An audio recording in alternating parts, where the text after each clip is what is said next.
Hey traders, Raghee here, and in this recap video, I'm going to tackle a market that might seem a strange departure from what we normally talk about, but I can't help but think how interesting the current narrative is along with the price action, and that is where the XBT futures contract is sitting.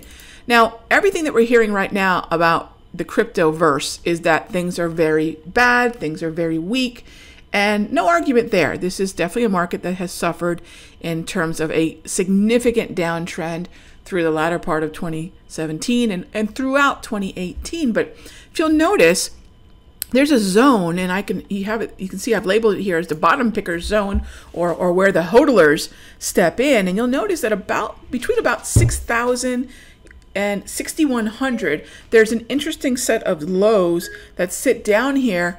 And you'll notice we put in the XBT contract low. This would be for the July contract. We have a contract low down here of 6,018.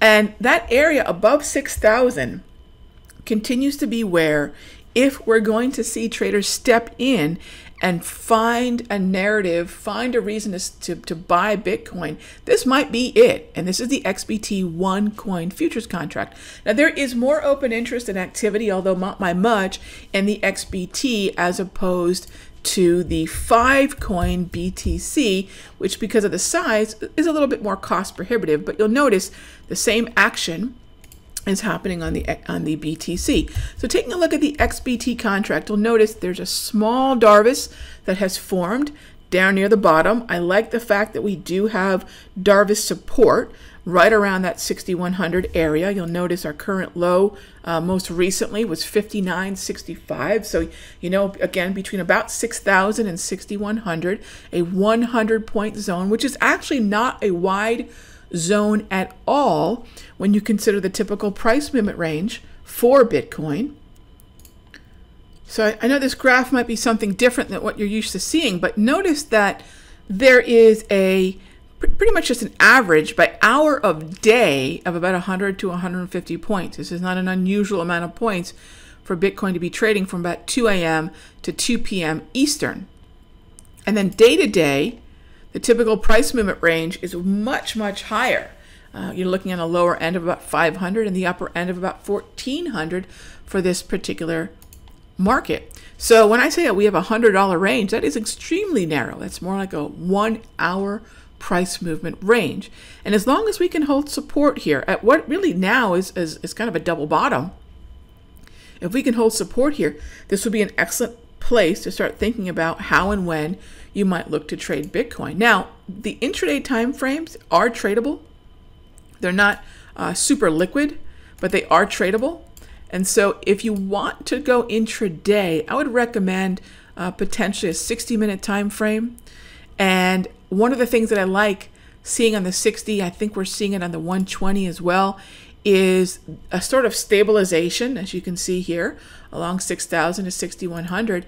And I think there's an opportunity here for what we would call a contraction or consolidation to expansion, which we know as the squeeze here at Simpler Trading. In other words, this market is consolidating, lots of blue grab candles, which indicate just how range bound this market is.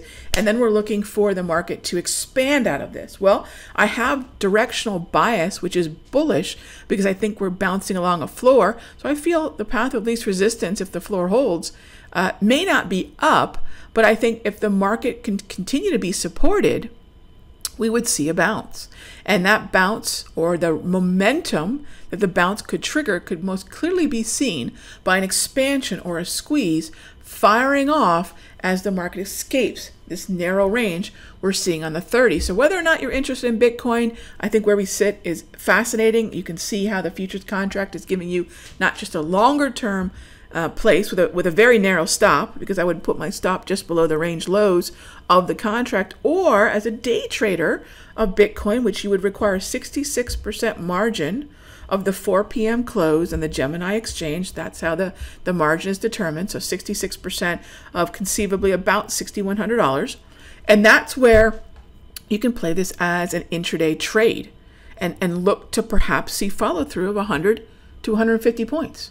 So something a little different here in the recap, but I think where we sit at Bitcoin now is about as interesting as it's been in a while.